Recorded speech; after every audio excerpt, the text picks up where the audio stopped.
Hello, আসসালামু আলাইকুম সবাইকে। সবাই কেমন আছেন? আশা করি সবাই ভালো আছেন and সবাইকে ভালো থাকতে হবে। I pray that তো আজকের এই পার্টটা হচ্ছে আমি আ জার্মানি থেকে কিভাবে সুইজারল্যান্ড যাই আ সেটার অ্যাকচুয়ালি আ ভিডিও আমি বলেছি আ গতকালের ভিডিওতে যে আমি আসলে এখন থেকে আমার ট্যুরের ব্লগগুলো আসলে ছাড়ার ট্রাই করব। বিকজ ওগুলো তো আমি এডিট করতেই আ পারি নাই, টাইম পাই নাই। তো এনিওয়ে এখন তো আমি আ আমি মানে এখন যেটা দেখছেন প্লেনটা এখন উঠছে জার্মানি থেকে আ আ সুইজারল্যান্ডের উদ্দেশ্যে, সুইজারল্যান্ডের জুরিখ সিটিতে। তো এটা জার্মানির ডাসেলডর্ফ সিটি আই থিংক। তো এই সিটি থেকে এখন আমি সুইজারল্যান্ড যাচ্ছি। অবশেষে আমি অনেক কষ্ট করে এয়ারপোর্টে থেকে একটা ফ্লাইট পেয়ে দেন আমার কাঙ্ক্ষিত সুইজারল্যান্ডে যাচ্ছি। তো এটা একটা খুবই ভালো লাগা আসলে। সুইজারল্যান্ডে যখন এই তো ভিডিও যেগুলো হচ্ছে, আমি যখন এই ভিডিওগুলো করছিলাম প্লেনে ওঠার পর, আমার মনে হচ্ছিল আর কতক্ষণ লাগবে? আর কতক্ষণ পর সুইজারল্যান্ড পৌঁছাবো? আমি এর আগে কখনো অন্য কোনো দেশে গিয়ে এরকম এক্সাইটেড ফিল করি নাই যে কতক্ষণ লাগবে, কতক্ষণ লাগবে? আর কতক্ষণ পর নামবো? একটু পর টাইম দেখছিলাম। আই থিংক ১.৫ ঘন্টা লেগেছে এরকমই, হ্যাঁ। এখান থেকে সুইজারল্যান্ড যেতে, হ্যাঁ, ১.৫ ঘন্টা। তো আমি একটু পরপর প্লেনের জানালা দিয়ে ভিডিও করছিলাম যে নিচে কি কিছু দেখা যাচ্ছে? তারপর তো দেখি যে অনেক উপরে উঠে এসছি। এরপর প্লেনে কে কি করছে সেগুলোও ভিডিও করছিলাম, কেবিন ক্রুরা। তো এই আরকি এসব করতে আবিজাবি ভিডিও করতে আসলে ফাইনালি তো কিছু পর আ সুইজারল্যান্ড পৌঁছে যাই। বাট আমি এখানে আরেকটা জিনিস দেখছিলাম। আমরা নরমালি যখন প্লেনে উঠি না এভাবে প্লেন যায়, তখন মনে হয় প্লেন অনেক স্লোলি যায়, হ্যাঁ?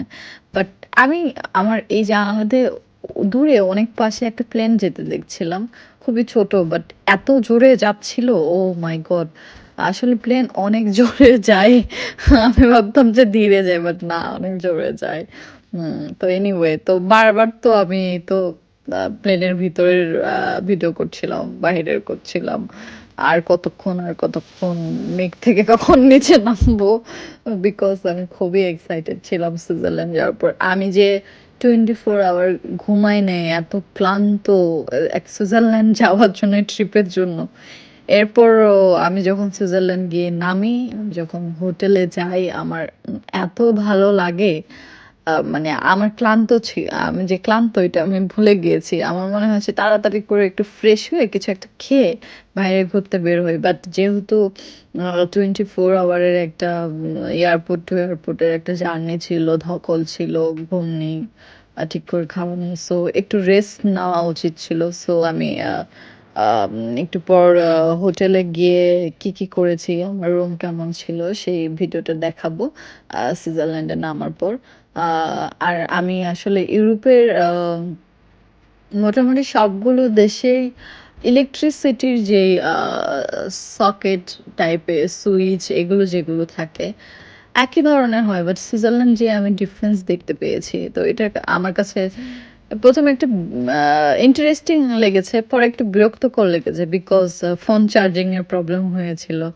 ভাগ্যিস আমি আমার ইউএসবি কেবলের আইফোনের আমি যেটা দিয়ে আমার কি বলে পাওয়ার ব্যাংক থেকে চার্জ দেই, ওটা নিয়ে গিয়েছিলাম। পাওয়ার ব্যাংক নিয়ে গিয়েছিলাম বিকজ খুবই টাফ ছিল ফোন চার্জে দেওয়া। আর ঘুরতে গেলে ফোন-টোন এসব তো চার্জে দিতে হয় বিকজ ইউ নো যে ছবি তোলা, ভিডিও করা। আর আমি যেহেতু ভিডিও করি সেক্ষেত্রে তো বেশি। তো ফাইনালি অনেক অপেক্ষা করে সুইজারল্যান্ডের ভিতর ঢুকে পড়েছি। আমি যখন উপর থেকে এগুলো দেখছিলাম আমার কি যে ভালো লাগছিল। আর এই তো হলুদ যেগুলো দেখতে পাচ্ছেন এগুলো আই থিংক সুইজারল্যান্ডের চাষাবাদ হয় এখানে। গম হতে পারে। আমি আসলে সিউর জানি না। বাট আমি যখন সুইজারল্যান্ডে গিয়েছি ওই ওয়েদারে আমি পুরো সুইজারল্যান্ডে এরকম দেখেছি এগুলো লাগানো। আমি আসলে কাছে থেকে ওইভাবে খেয়াল করি নাই। বাট আমার মনে হয়েছে এগুলো গম গাছ। তো ফাইনালি একটু পর আমি আমার জুরিখ এয়ারপোর্টে নামবো। আমি খুবই এক্সাইটেড ছিলাম। আমি আসলে এখন যে কথা বলছি আর উৎফুল্ল হচ্ছি যে ইস! আবার যদি যেতে পারতাম। আমার আসলে এই অক্টোবর মাসে আবার সুইজারল্যান্ড যাওয়ার ইচ্ছে ছিল। আম তো কারণবশত আসলে যাওয়া হয়নি। এখনো গেলে যেতে পারি। আ বিকজ অক্টোবর মাসে আসলে সুইজারল্যান্ডের সবগুলো গাছের পাতা এবং ইউরোপের শীতপ্রধান দেশের গাছের পাতাগুলো লাল হয়ে যায়, ঝরে পড়ে। তো সুইজারল্যান্ডের অনেক আ সেঞ্চুরি গাছ আছে। তো এগুলোর পাতা যখন ঝরে পড়ে মাটিতে পড়ে থাকে অনেক গাছে লাল, লাল হয়ে থাকে। তো ওগুলো দেখার খুবই ইচ্ছে ছিল। ছবি তোলার খুবই ইচ্ছে ছিল অনেক আগের থেকে। আজকে নতুন না। আ যাবো হোপফুলি অন্য কোনো এক সময়। আ আবার দেখা যেতে পারে, যেতেও পারি হুট করে সুইজারল্যান্ড বলা যায় না আমার কথা। তো আমি সুইজারল্যান্ড গিয়ে দেখলাম যে নরওয়ে আর সুইজারল্যান্ডের মধ্যে যদি আমি সৌন্দর্যের ডিফারেন্স করি 5% কম পাবে নরওয়ে।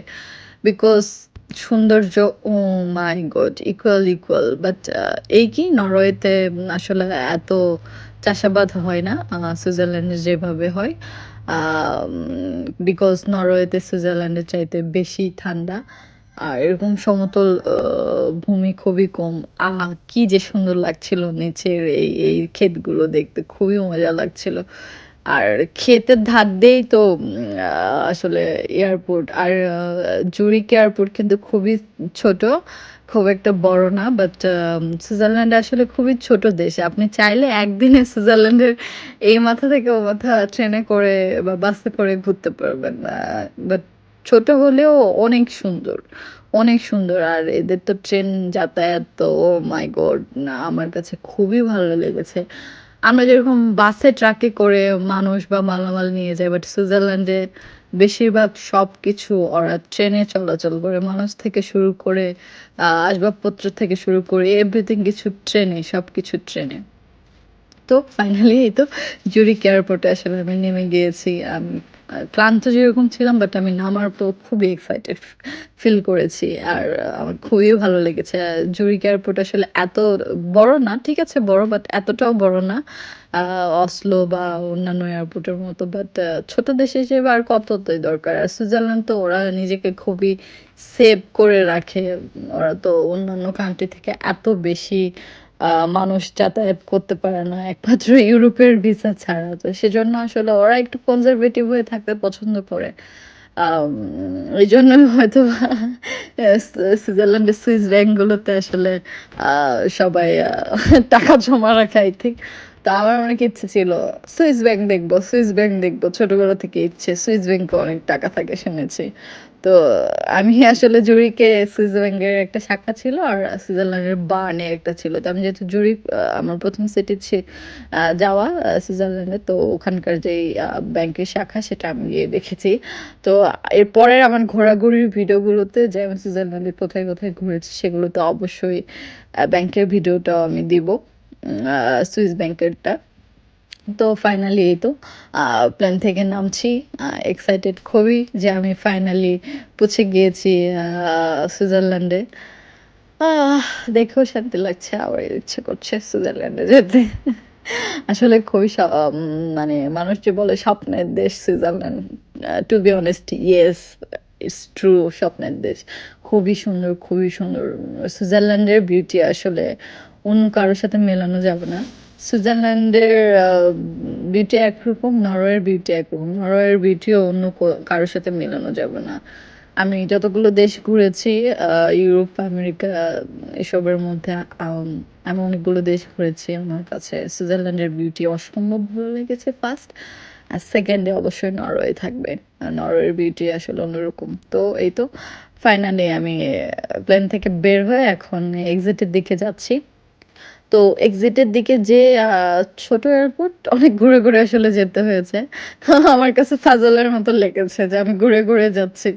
এনিওয়ে এতটাও ছোট না বাট ছোট। বাংলাদেশের এয়ারপোর্ট গুলোর চেয়ে তো বড়।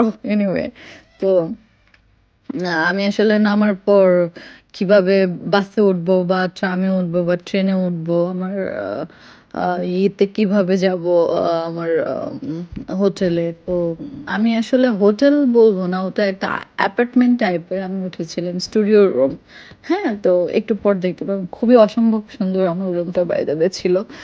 আমি আসলে ট্রাই করি যেকোনো জায়গায় গেলে সুন্দর, সুন্দর হোটেলে থাকার, কমফোর্টেবল হয়ে থাকার আ ভালো লাগে। তো এই তো আমি তো ঘুরতেই আছি, ঘুরতেই আছি। ফাইনালি একটু পর আমি এক্সিটে গিয়ে ব্যাগটা নিয়ে ওখানে আসলে ওই যে এটিএম বোটের মতো থাকে, আপনি টিকিট কাটতে পারবেন। তো আমি ম্যাপ দেখে আ টিকিট কাটার ইয়ে করছিলাম ট্রান্সলেট করে বিকজ সুইস ল্যাঙ্গুয়েজ ছিল। আম যারা জানেন না, সুইজারল্যান্ডের যে ল্যাঙ্গুয়েজ অ্যান্ড জার্মানির ল্যাঙ্গুয়েজ সেমি সেমি বলতে সুইজারল্যান্ডে যেই ল্যাঙ্গুয়েজ সরি জার্মানিতে যেটা ইউজ হয় ওটা সুইজারল্যান্ডেও ইউজ হয়। তো কিছু, কিছু অঞ্চলে হয় না আবার ওদের আলাদা ল্যাঙ্গুয়েজ আছে। তো ফাইনালি আমি একটা ট্রামে উঠে পড়েছি। এই তো ট্রাম। তো ট্রামে করে আমি আমার হোটেলে যাই। আর হোটেলে গিয়ে তো নিজেরটা নিজে উঠতে হয়। একটা পিন মেলে আমাকে দিয়ে দিয়েছিল। আমি আমার রুমের সামনে যেয়ে পিনটা দিয়ে আসলে রুমে ঢুকে পড়েছি। আমার পিনকোড। তো আমি আমার পিনকোড ফাইনালি হোটেলের সামনে এসে উপরে উঠে আমি ওই দরজায় পিনকোডটা দিচ্ছিলাম। আর এই তো লক খুলে গিয়েছে। আর ঢোকার পর তো খুবই ভালো লেগেছে। খুবই ভালো লেগেছে। এই তো এগুলো দেখছেন এগুলো আসলে তাপমাত্রা কম বাড়া করার অ্যাকচুয়ালি সুইচ ছিল। তো এখানে আমার ছোট্ট একটা ওভেন, কফি মেশিন, তারপর ফ্রিজ সবই ছিল। স্টুডিও রুম বলেছি আগেই। আর সামনের এই তো ভিউটা সামনে থেকে একটা আ রেল স্টেশন ছিল। আ আসলে এখানে সুইজারল্যান্ডের পুরো জায়গায় রেল স্টেশন। তো রেলে চলাচল করে স্টেশন থাকবেই সব জায়গায়। মানুষ কিভাবে যাতায়াত করবে? তো আমার হোটেলের সামনে ভিউ ছিল এটা। তো আমি কি যেন একটা বলছিলাম ভিডিওতে বাট আমি ওটা মিউট করে দিয়েছি নতুন করে এখন আ উম আ আসলে ভয়েস বসাচ্ছি। বিকজ আমি কি যে বলেছি ওগুলো উল্টাপাল্টা হয়েছে। ওইভাবে আসলে কেউ বুঝবে না। তো এই তো এটা মেইন দরজা আর বাম সাইডে এটা তো ওয়াশরুম। আর এখানে হচ্ছে দেওয়া আছে যে ওরা রুমে কি, কি রেখেছে। এগুলো নিয়ে গেলে জরিমানা হবে। ম্যাপ ছিল বিল্ডিং এর। এনিওয়ে তো উপরে এই যে এটা দেখতে পাচ্ছেন এটা তো মাইক্রোওভেন আর এটা কফি মেশিন। ওটা আ পানি গরম করার আসলে হট ওয়াটার ইয়ে। উম আ তো আমি আসলে ভিডিওতে এগুলোই বলছিলাম বাট আমি তো মিউট করেছি। আঙুল চোখায়, চোখায় বলছিলাম এটা ফ্রিজ অ্যান্ড এটা আসলে চামচ-টামচ এগুলো থাকে। আম আসলে কেউ আ ড্রিংকস করলে সেগুলো খোলার ইয়ে আর এটা বিন ছিল। আর উপরে কাবাটে থালা-বাসন আ ঠিক না? মানে কফি মগ, পানি খাওয়ার মগ এগুলোই আসলে ছিল। সুইজারল্যান্ডে সবাই ছোট, ছোট মগে করে আসলে কফি খায়। আমি গিয়ে দেখলাম। তো গ্লাস-টাস আসলে ড্রিংকস খাওয়ার ইয়ে ছিল। আর একদম উপরে প্লেট ছিল। আমি আসলে খুলতে পারছিলাম না। পরে খুলে ফেলেছি। আর মাঝখানে ওটা তো ওভেন খাবার-টাবার গরম করার জন্য।